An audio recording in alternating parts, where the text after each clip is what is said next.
Welcome to the only Vladimir guide you'll ever need. In the background you'll see some clips playing that should show the exact reason why you would want to play Vladimir. Jumping into 4 or 5 people and getting a quadra or pentakill instead of instantly dying is exactly what Vlad is capable of.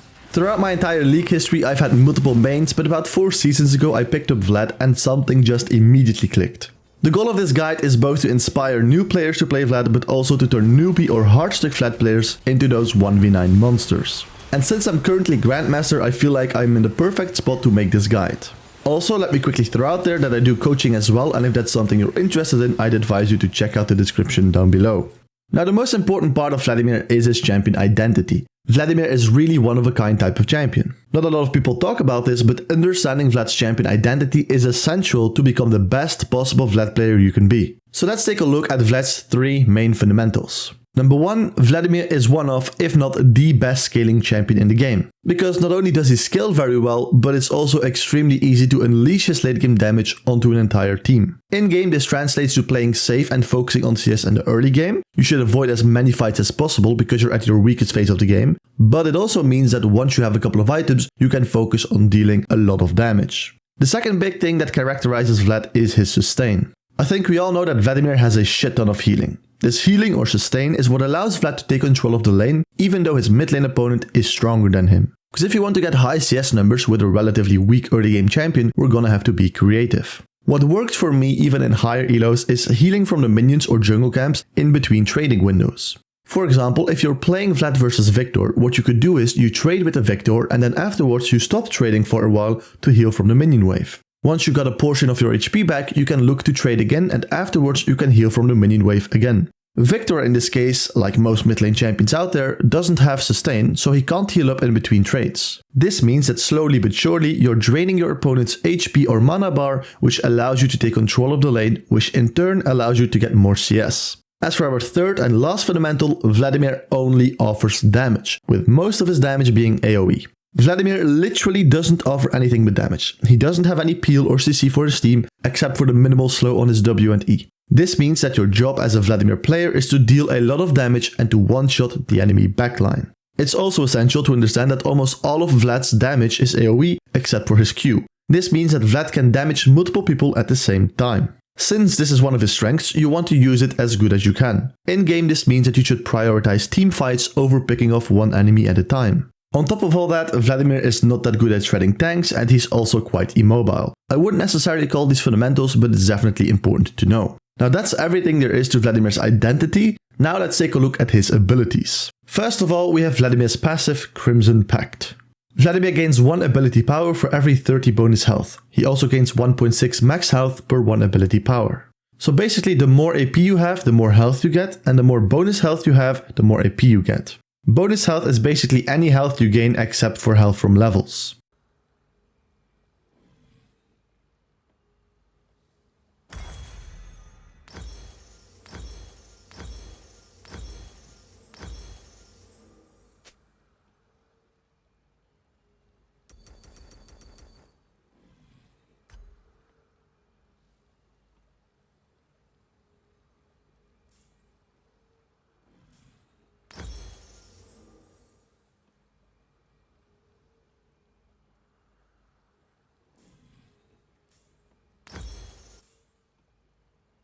Then we have Vlad's Q, Transfusion. Vladimir drains his target's life force, dealing magic damage and restoring health. After using this ability twice, Vladimir gains move speed for 0.5 seconds and empowers the next use of his ability for 2.5 seconds. The empowered version of this ability deals more magic damage and restores health plus missing health.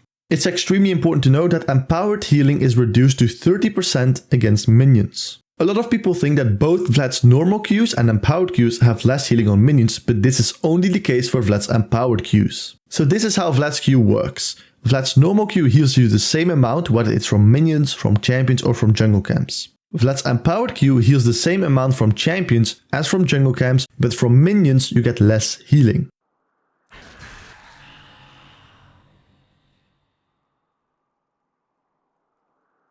Wonderful.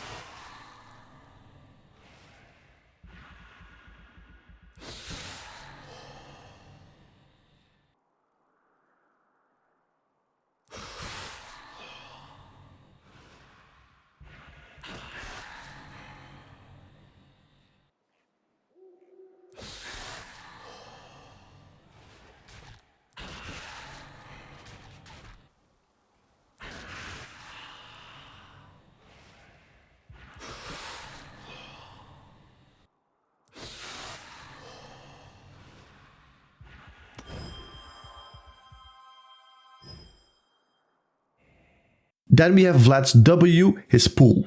Vladimir sinks into a pool of blood for 2 seconds, gaining decaying move speed for 1 second and becoming untargetable and ghosted while slowing enemies in the pool by 40%. Vladimir deals magic damage over the duration and restores health equal to 15% of the damage dealt. So Vlad's pool slows enemies, it gives himself decaying move speed, deals damage to enemies and restores health based on the damage dealt. So whenever you're fighting with somebody and you're planning on pulling underneath him, try to simultaneously pull underneath as many minions as possible, as this will increase your healing. Or if you're fighting against multiple enemies, try to pull underneath all of them to heal as much as possible. Another great tip with this could be that if you're fighting around jungle camps, try to pull underneath the jungle camp and the enemy simultaneously to maximize your healing. However, keep in mind that activating your W costs a lot of health as well, so it's important to restore as much health as possible. And last but not least, you can cancel Vlad's Q animation with your pool.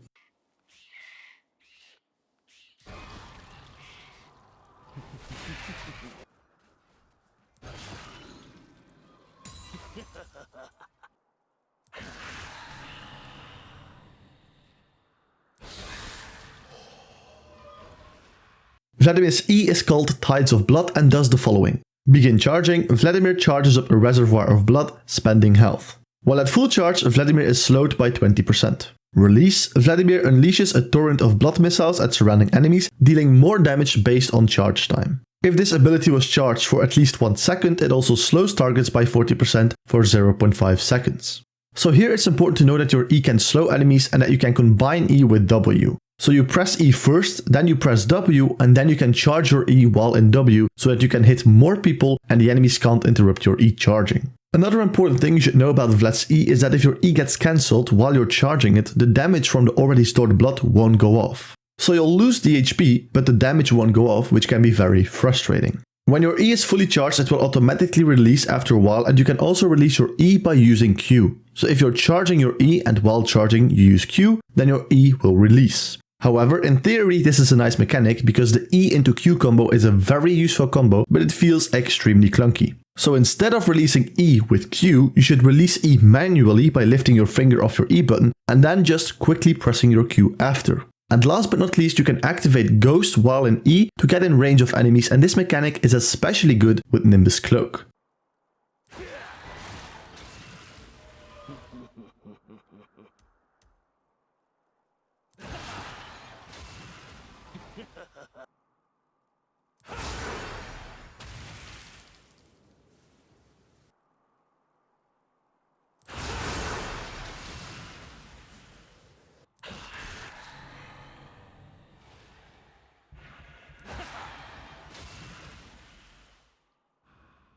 Now let's take a look at Vladimir's ultimate, Hemoplague. Vladimir creates a plague causing its victims to take 10% increased damage from all sources for 4 seconds. After it expires, Vladimir deals magic damage to all infected targets. Vladimir restores health if he hits a champion and restores additional health for each champion beyond the first. Here it's extremely important to know that when you hit your ultimate onto enemies, they will take 10% extra damage from all sources afterwards. So if you want to maximize your damage, your combo should start with your ultimate so that your other abilities can do 10% increased damage. Another useful tip could be that you can actually proc Phase Rush with the first part of your ultimate. The first part of your ultimate doesn't do damage, and I think that's why people don't know about this. But you can in fact proc Phase Rush with the first part of your ultimate.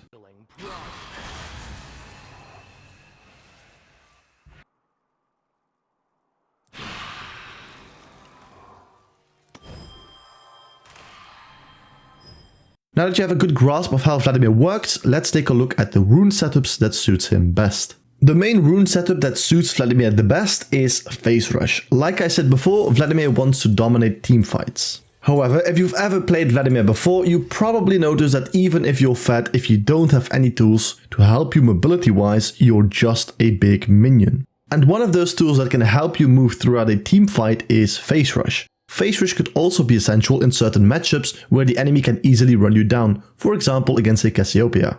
In general, this is going to be the best scaling rune page on Vladimir, but that doesn't mean that we can't make any changes to this specific rune setup. In hard AP matchups, typically against control mages like Victor, Ziggs, Syndra, Anivia, Orianna, even Nico, it could be smart to take a nullifying orb instead of Nimbus Cloak to have that extra bit of safety during the early game. Now I'm going to be honest with you, I don't go nullifying orb a lot. I think Nimbus Cloak on Vlad feels amazing because once again, it's one of those tools that gives you extra mobility. So if I can greed it, I will. So in about 99% of my games, I go Nimbus over nullifying orb. I'd advise you to limit test a bit with this to find out in what matchups you really need nullifying orb. Personally, I would consider taking it when I'm facing an Orianna, a Nivea, Nico or Syndra.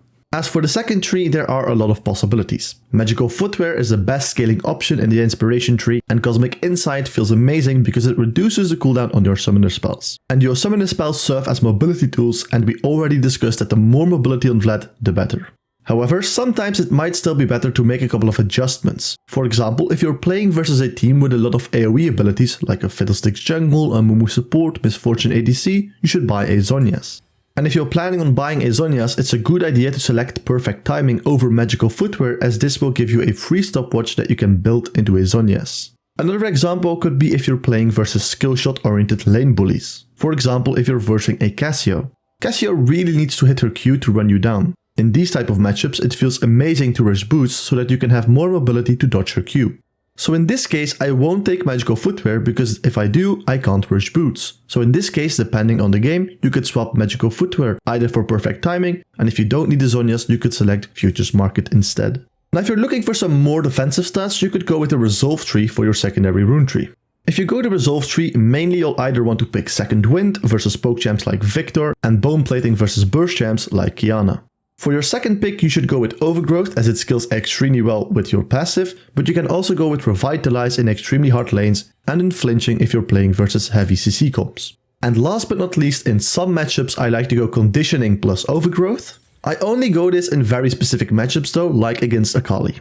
Conditioning plus Overgrowth makes you just tanky enough so that Akali can't just jump onto you and one-shot you. As for the mini runes, you should always go Ability Haste, Adaptive Force and Scaling Health. The next setup we're gonna look at is Conqueror.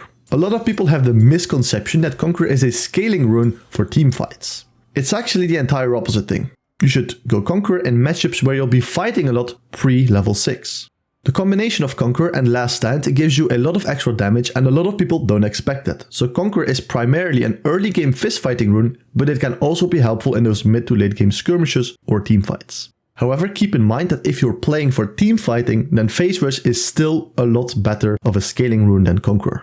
And to be honest, Phase Rush and Conqueror are the only rune pages I currently use. Electrocute and Airy are both fine options if you're focusing on lane prio, but then again, Conqueror is also good for that, and it even has more benefit in team fights as well, because Electrocute and Airy aren't that strong right now. However, I will put both the Electrocute and Airy rune setup on screen. If I would go Electrocute, I would always select the exact same setup, but with Airy there's more options. However, I won't go over all the different Airy setups because it covers all the same changes we talked about for the Phase Rush setup. Now a lot of people ask me if the Predator rune setup is still viable, and my answer is both yes and no. It's not viable in the same way that it used to be, but you can definitely make it work. Predator used to be so strong on Vlad because of its low cooldown. You could use it multiple times in lane to get off some empowered Qs, and you could still use it to roam because of its low cooldown. However, nowadays, because of its higher cooldown, you can't really spam it in lane anymore, but in very hard matchups you could still go Predator combined with Celerity and Water Walking and just focus on roaming, because the laning phase is too hard to play anyway. And then last but not least, I'm going to talk about another Phase Rush variant that I'm currently enjoying a lot, but it's not a very popular one. It's basically Phase Rush, but instead of going Gathering Storm, you go Scorch, and for your secondary rune tree, you go Precision to get Last Stand. You can then select Triumph or Legend Tenacity if you're playing versus a heavy CC comp. Going Scorch with Last Stand gives you a significant amount of fistfighting power in lane, while still having Phase Rush at your disposal for those mid to late game team fights. So this is basically a hybrid rune setup, and I've been enjoying it a lot lately, so definitely give it a try. Now it's time to look at the different builds. I'm going to cover a lot of builds, but let's take it step by step and start with the starting items. Normally in easy matchups you would go Dark Seal plus Refillable Potion because it's an extremely gold efficient start. However, since a nerf Refillable Potion, it's a lot more viable to start Dark Seal with 3 red pots. This is especially the case when you're facing an Ignite player, because these 3 red pots together with your built-in sustain allows you to out-sustain almost every single Ignite player. However, if you're in a very easy matchup like Corki, you can still go Dark Seal with Refillable Potion because it's still the most gold efficient option. Into the early fistfighting matchups like Silas for example, I always go Doran's Ring with 2 red pots. Doran's Ring gives you the same base damage as a Dark Seal, but you also get the same amount of HP as a Doran's Shield would give you. So in general, it's a very good option for fistfighting your lane opponent, and naturally that means that Doran's Ring combines very well with Conqueror. Now typically you would go Doran's Shield with a red bot in hard matchups. Hard matchups are most of the time control mage matchups because they can poke you a lot. Doran's Shield was a great combination together with Second Wind, but this combination got nerfed. So now you have the choice. In hard matchups you can either go Doran's Shield or Doran's Ring, based on your own preference. If you're a new Vlad player, I'd still advise you to go Doran's Shield in those hard matchups. And last but not least, we have the ultra greedy start with the Amplifying Tome and 1 red pot. This start is extremely greedy because you basically get 0 sustain. The only benefit is that you can rush your items quicker, and typically you would start Amplifying Tome to rush your Fiendish Codex. I want you to know that the Amplifying Tome start is a thing, but personally I almost never go it. As for the boots, there's only 2 options. I only go Ionian boots in very specific situations. Situation number 1, when I have a very early lead and I want to snowball it. 2, if I'm in a relatively hard matchup where the enemy has a champion that heavily relies on skill shots, for example against Cassio. In this matchup it's crucial to dodge Cassio's Q, otherwise she just runs you down. Ionian boots are cheaper than pen boots, so if I don't have the economy to buy pen boots, I'll just buy Ionian boots. Plus, Ionian boots also give you 20 ability haste, meaning that you can actually spam your Q to maximize your sustain, which makes the laning phase a lot easier as well. Especially if you buy a Fiendish Codex afterwards. Also, you should finish your boots once you've completed your mythic item. Now before we talk about the full builds, I briefly want to talk about the early items you want to buy on Vlad, because I do believe that the early resets on Vlad are extremely important. In a moment you'll hear me say that there are 2 great mythic items for Vlad, Night Harvester and Rocket Belt. Now if you plan on building Night Harvester, then your goal should be to buy Fiendish Codex on your first reset. So from the moment that you have 900 gold, try to force a recall. If your opponent is keeping you in lane, ult him and the wave at the same time and you get a guaranteed recall timer to pick up your Fiendish Codex. On the other hand, if you're planning on building Rocket Belt, then the best early items you can go for are combining Hextech Alternator with Pen Boots. This combination gives you a ridiculous amount of burst and often you can catch people off guard with it. Alright, we've arrived at the full build section. Keep in mind that every full build will miss 1 item because the last item in every build will be game specific. However, I will include a game-specific item tab after covering the full builds. Alright, so there are 2 mythics that suit Vladimir, Rocket Belt and Night Harvester.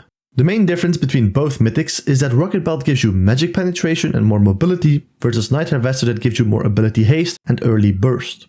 So typically you want to go Rocket Belt versus comps who stack magic resist and have a lot of ranged champions, and you want to build Night Harvester to spike earlier and become relevant a bit faster. So let's take a look at the first Rocket Belt build.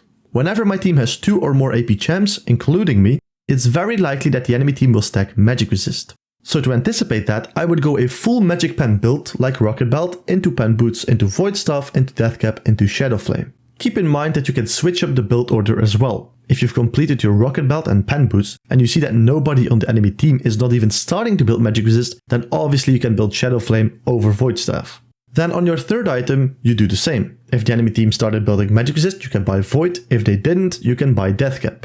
Also, keep in mind that you don't always have to go this build if your team has 2 AP champions. For example, if you're playing Vladimir and you have another champion in your team that's AP but it's a Lulu support, then the enemy team will be less likely to stack magic resist compared to when your team would have 2 APs but it's you, Vladimir, and a Gwen top lane. The second Rocket Belt build is all about snowballing. I would go this build when the enemy team has a lot of ranged champions but they don't necessarily want to stack magic resist, otherwise obviously I would go with the first build. So in this second build I would go Magi's if I'm snowballing and then build Zhonya's to protect my Magi stacks, and also Zhonya's is actually great for team fighting so it can help you get more Magi stacks as well. And then for my third item I would go Deathcap and finish the core build off with a Void Staff.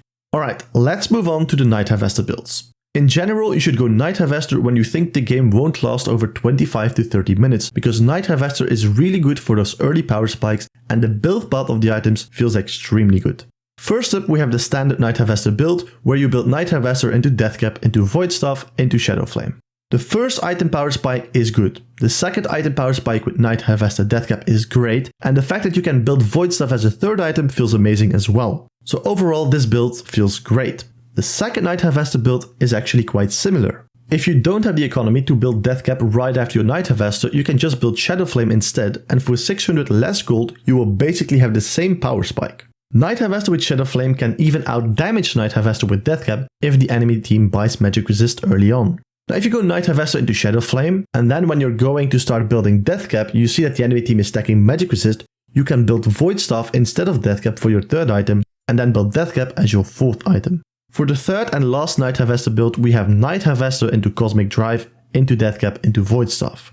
This build truly feels amazing over the course of the first 2 item power spikes. Night Harvester and Cosmic Drive gives you so much ability haste and even mobility in general that you feel like a raid boss very early on in the game. The downside, however, is that you either have to stall your Death Cap or Void Staff to your fourth item, which can kind of feel suboptimal.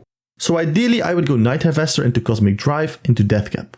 Then this build would give you a lot of raw AP and ability haste, which is perfect when you're playing versus an HP stacking comp that doesn't want to stack Magic Resist.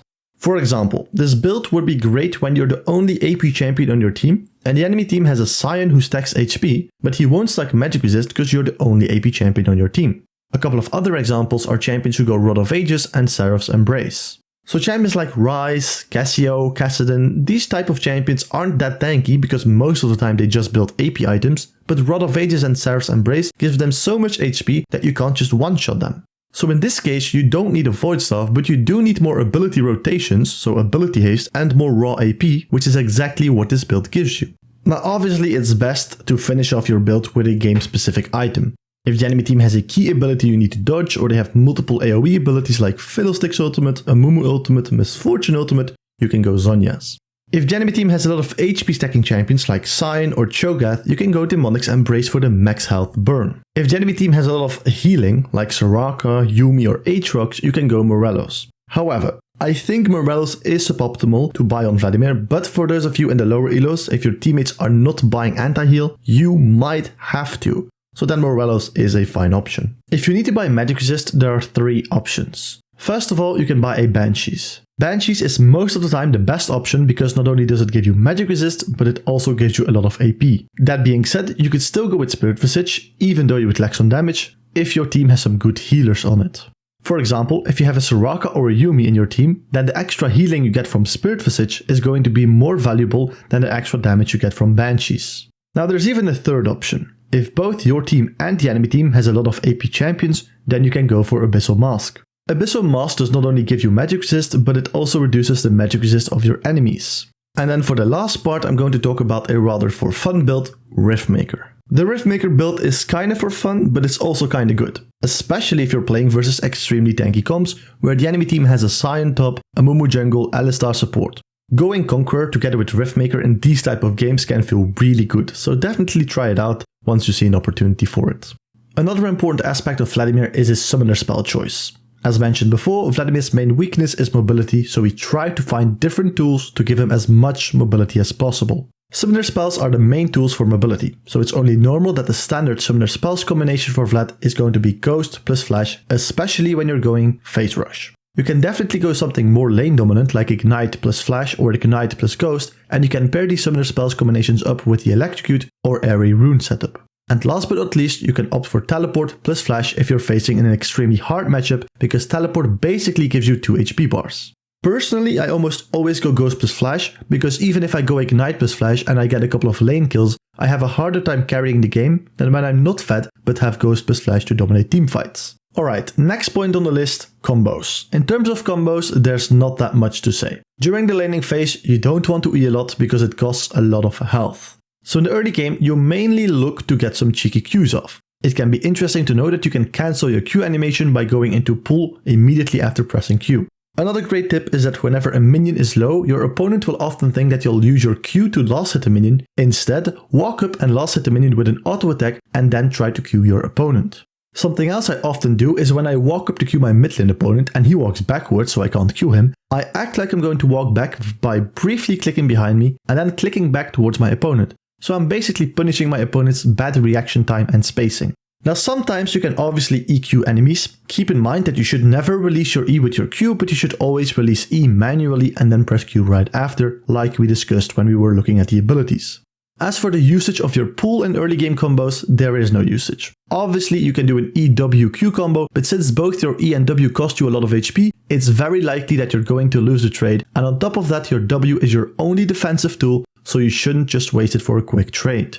Now if you do end up using your W for a trade, try to W simultaneously underneath your opponent and the enemy minions to restore as much health as possible. Now once you're level 6, you unlock your main combo that will allow you to literally 1v9 games. The best 1v9 combo on Vladimir is flash into ult into EW, and then you either get out or keep on trading with Q. This combo makes sure that people can't one-tap you or cancel your E or even exhaust you. It's almost a zero counterplay combo. However, what I see a lot of people do is they charge E and then flash into R. That's bad for multiple reasons. Number 1, while you're charging E, you give the enemies the time to damage you or even one-shot you. 2, you give enemies the opportunity to cancel your E. And number 3, after you've E flashed into R, you can't EW because obviously your E is on cooldown, so you either W underneath them, which doesn't do a lot of damage, or you wait for your E to come off cooldown again, but once again that's a window for enemies to kill you. And reason number 4, if you E flash, you're only hitting the enemies that stand in front of their teammates, but if you EW, you can pull underneath everybody and then release your E to hit the entire enemy team. And let me also stress that you can activate Ghost while charging E, which could actually be the difference between killing someone or barely being out of range and missing out on the kill. Now sometimes you can E into flash into RQW, and this combo is good for picking off people over walls if you know that they don't have vision on you. If they don't have vision of you, they won't be able to cancel your E or kill you while charging, so this is one of the only situations where you can actually use this combo. Another situation where you can use this combo is to finish off people in lane by surprising them. If your mid lane opponent is low, you can act like you're using your E to clear the wave, but then at the very last second you flash on your opponent, finishing them off with your E. Keep in mind that against better players, they will understand what you're about to do, and you might have to fake E, so you might have to charge E and fake that you're about to flash to burn their flash first, and then you can do it again with your flash advantage. Also, you can use Rocket Belt together with all these combos, and you can use Rocket Belt while in pool. And last but not least, I want to show you that you can proc Phase Rush with the first part of your ultimate. This is not something you use an awful lot, but you can use it a lot more than you actually would expect.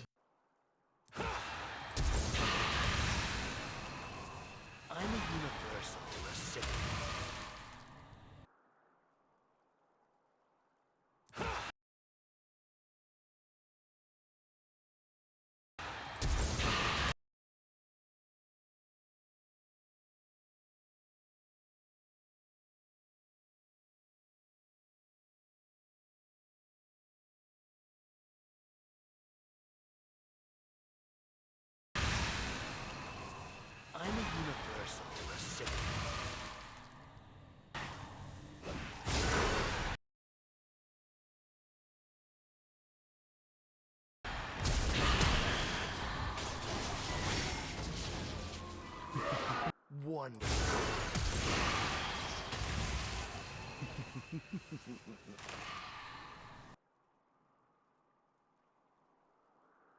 Wonderful.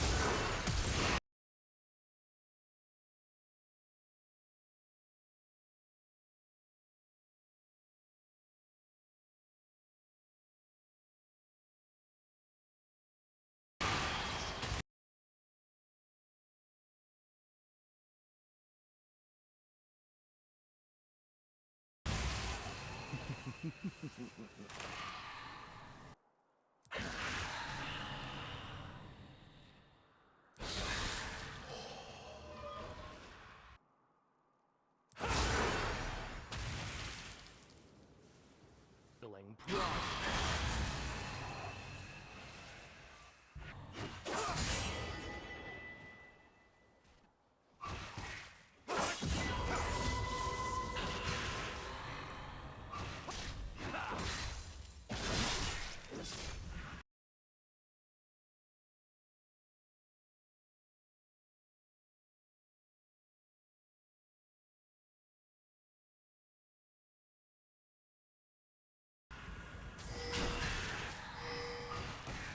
Now that we understand champion identity, abilities, runes, builds, summoner spells and even combos, let's take a look at the game plan. Now I've already made an entire in-depth video on Vladimir's game plan, so I will link that video in the description down below, so be sure to check that out because I won't be repeating all of the information from that video during this video. However, a screenshot from that video can be seen on the screen right now, but in that video I explain everything that you can see on the screenshot in depth, so I definitely advise you to check out that video. Now for the general game plan on Vladimir, it's actually quite straightforward. In the early game, you want to prioritize getting CS and setting up good wave mechanics instead of perma-trading and joining fights. Basically, every time you complete a full item, like Night Harvester, Deathcap, Void Staff, you have a very big power spike that you should use to win fights. Too often do I see Vlad players during my coachings get an early Night Harvester because they're farming well, but then they don't do anything with it. They just sit back in lane and keep on farming. You have to use your power spikes. This is absolutely crucial. So if you just came out of base with your mythic item before your mid lane opponent and you have both your sums up, please look to start a Herald fight or a Dragon fight, look to dive the enemy bot lane or just look to invade the enemy jungler. Scaling doesn't mean sitting back, doing nothing and giving up every objective for the first 30 minutes of the game. Scaling means that you can't fight and contest as much as other champions can in the early stage of the game, but you can still fight around your power spikes. On top of that, you can also do objective trading. If the enemy team is doing Dragon and Herald is up, don't just sit back mid because you're scaling. No, try to shove the wave, take a couple of turret plates and get that Herald. Scaling means that you can still be proactive on the map, but you need to be smart about it and put pressure at the right times. And don't get me wrong, this is by far the hardest thing to balance for any Vlad player. It's not easy to balance scaling and being proactive on the map. But the best way to find a balance between this is by playing off item power spikes, specifically when you're playing Vladimir.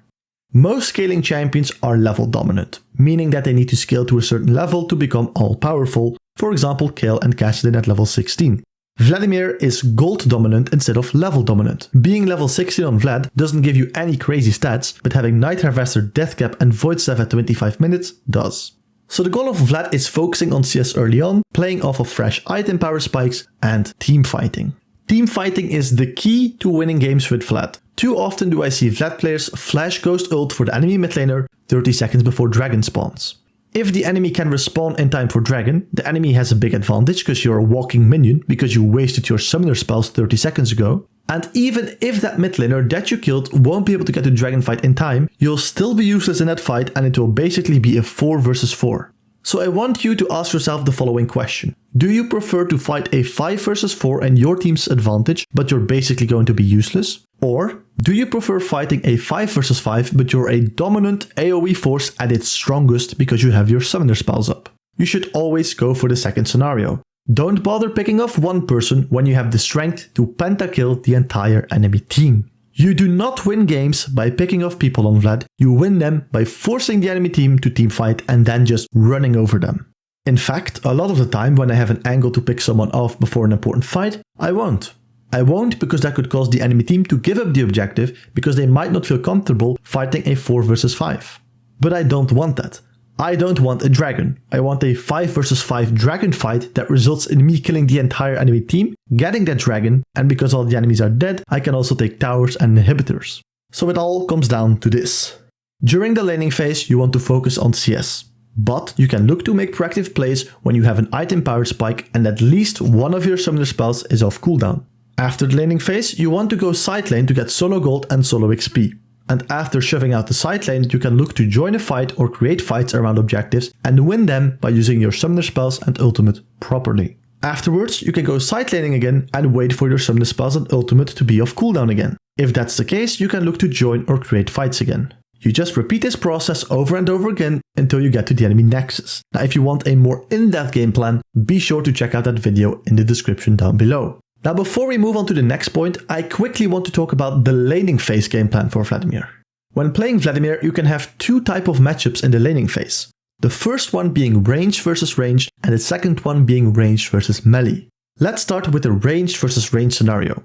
Typically in these type of matchups, both players will just perma-clear waves and look to establish mid-prio. However, even though Vladimir is a range champion, he's relatively short range compared to control mages and his high cooldowns and lack of mobility aren't helping him. So a range versus range matchup when playing Vladimir is not that similar to a standard range versus range matchup because control mages can easily abuse you in lane or shove you in and move on to the map.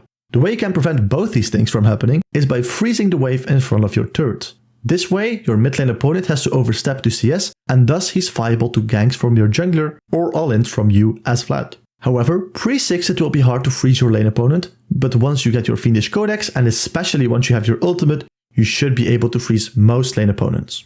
Now, if you're playing versus a melee matchup like Sylas for example, then you're playing range versus melee. Since you're the range champion, you can poke your lane opponent and establish lane prio, especially on the first couple of waves. This means that you could do a 2-wave or a 3-wave crash, and while doing so, poking your mid lane opponent. After you've done that, you can let the wave push towards you and look to freeze it. You definitely don't want to be on the melee champion side of the map, because almost all melee champions have an easy time all-inning you, especially when you're Vladimir. At this point, we've covered a lot, but let's take a look at some specific things that people either tend to do wrong or they just don't know about it. Number 1, not knowing when to build Magis. There are 2 situations when you can or should buy Magis. Number 1, you can buy Magis when you're snowballing, but it's important that you're not the only strong member on your team. Because if you're the only strong member on your team and you put all your gold in the Magis, you're basically just coin flipping the game. Number 2, you can also buy Magis when the game is going very bad and if the game basically looks doomed. Then Magis is a perfect item, because Magis might actually be the only miracle thing that could get you back into this game, so it might be a great option to go for. Point number 2, not syncing up your summoner spells. Having Flash or Ghost up is nice, but having both of them can actually be game changing. So whenever you have a summoner spell up and your second summoner spell is about to come up in, let's say, 30 seconds and dragon spawns, for example, in 40 seconds, then you have the opportunity to have both sums up for that dragon fight.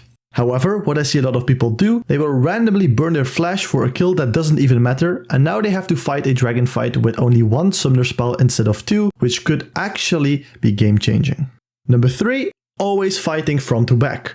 A lot of Vlad players, even when they have 2 sums up, they will choose to Ghost Flash past the entire enemy frontline with the chance of getting CC'd or killed in the process just to get to the enemy backline. Instead, they should buy control wards and play around vision to flank the enemy backline. This way they don't risk getting themselves killed or CC'd as much. Number 4, not playing around sustain. Almost every single Vlad player doesn't fully optimize the sustain. Vlad's Q gives him a lot of healing, which allows him to control lanes that he shouldn't be able to control when used properly. A lot of the time when I coach Vlad players, I see them playing safe with full HP. Being full HP on Vlad is literally one of the worst things you could do. You literally have 0 benefit from your sustain because there's nothing to heal because you're full HP. Instead, look to trade with your opponent and then use your sustain to heal up from the minions or jungle camps and repeat this process. Also, even if you're getting low in lane, feel free to ult your lane opponent just to get some health back. Number 5, going Electrocute or Airy plus Ignite for solo kills. You can definitely get solo kills with Electrocute or Airy, but that's not the main reason why you sometimes want to go it on Vlad. You mainly go Electrocute or Airy plus Ignite when you think your jungler will force scuttle fights or early skirmishes in general early on into the game. Your rather aggressive rune and summoner spell setup allows you to keep your lane opponent in lane. You basically get more early lane control, which can be useful if you have an early game jungler like Lee Sin, Elise or Nidalee. Number 6, not thinking enough about enemy sustain. This is a big one. I rarely see people do this. Once you're in loading screen, you can literally OPTG your live game and literally check the enemy's runes. This way you can check what kind of sustainability they have. For example, if you're playing versus an Akali and you see in her runes that she has second wind, then there's a big chance that she will go D-shield. Now killing an Akali, as Vlad in early game when the Akali has a Doran's shield plus second wind is actually unrealistic, so you shouldn't even bother trying to kill her, so don't go Doran's ring but instead opt for Doran's shield or Dark Seal. Number 7, not using enough potions against assassins. I see this a lot specifically with Vladimir players. Vladimir players tend to wait way too long with using their potions against assassins. I think it's because they want to heal up with Q and greed to not have to use their potions, but if you're playing versus, let's say, a LeBlanc, a Zed Akali, you need to use your potions in time or you will literally be one-tapped. Number 8, not forcing a recall when you have enough gold for Fiendish Codex. A lot of people think that you only need to force a recall when you're in a bad spot, but this is wrong. Once you have the gold for Fiendish Codex, you should look to reset and you can even use ult to force a reset if needed. You need Fiendish to start being proactive on the map, and as long as you don't have that, you're basically useless.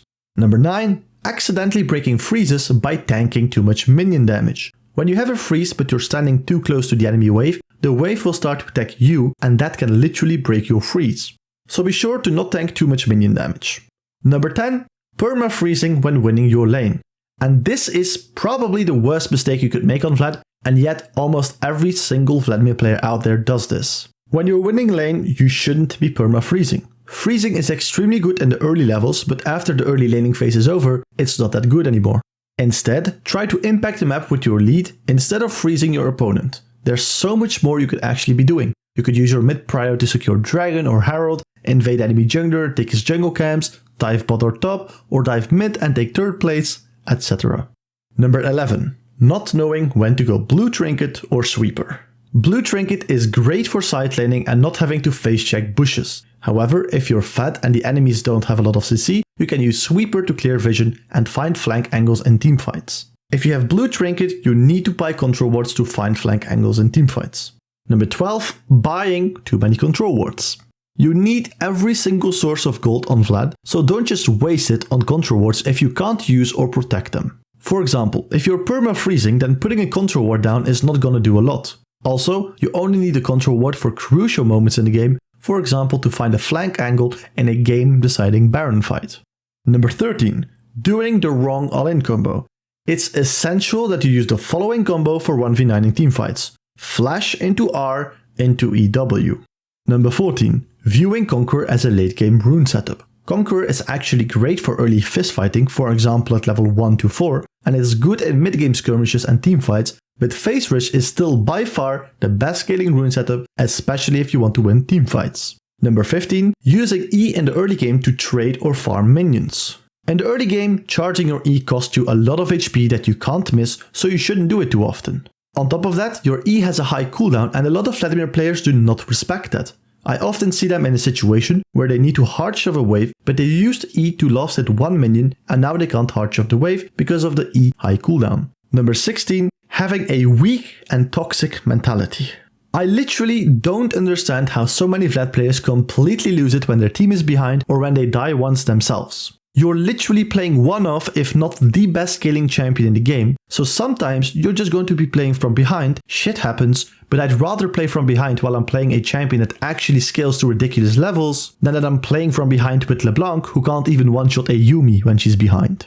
Number 17. Let it be known for now and always, you cannot dodge tethers by going into pool. Once you're hit by a tether, like LeBlanc chain, you can't dodge it with pool, it will stun you in pool and you will still take the damage. And against Kled, it also pulls you back towards him, even if you're in pool. And last but not least, number 18, please stop using your pool like it's on a -3 second cooldown and costs no HP. I'd literally rather die by waiting too long to use my pool than create a bad habit of always pooling early, because that will get you killed 10 times more. Now bear with me, we're almost at the end of the guide, but let's take a quick look at the matchup tier list. I won't be going over all the individual matchups, so feel free to pause here. However, I think it's clear that control mages are Vladimir's biggest counters. I'd advise you to ban the control mage that gets picked the most in your elo. Personally, I always ban either Anivia or Syndra, but most of the time Syndra, since the Anivia matchup is actually decent pre-6. As for some general tips to scale your way through hard matchups, you can always go teleport and rush boots in skill shot oriented matchups, or just in general versus champions who can easily run you down. Rushing Fiendish Codex is a big help, and when I'm really struggling, I like to rush Ionian Boots in combination with Fiendish Codex and go second wind with Revitalize and Runes with D-Shield or Doran's Ring as my starting item. Now, if none of that works for you, another option is to go Predator with Watt, Rocking and Celerity and just try to outroam your lane opponent. Now, I have some advice on the more difficult matchups, but I already shared that advice in one of my previous videos, so I'll link it in the description down below, so be sure to check that out. And last but not least, definitely by far the most important, essential, crucial part of this guide, the skin tier list. I'm not going to say too much about this, but if you're wondering what skin to buy, there's only one correct answer and it's Bloodlord Vladimir. On the other hand, if there's one skin you shouldn't even be thinking of buying, it's Cafe Cuties Vladimir. Now listen to this, if you're playing a 1v9 monster and you want to change him into a Cafe Cutie, you should spend your money on a doctor's visit instead of a new skin. And with that being said, this guide has come to an end. If you're still here, thank you so much for watching and feel free to leave a like and subscribe because I put a lot of work into this guide. On top of that, feel free to ask me all your questions in the description down below and hopefully I'll see you in my next video. Bye.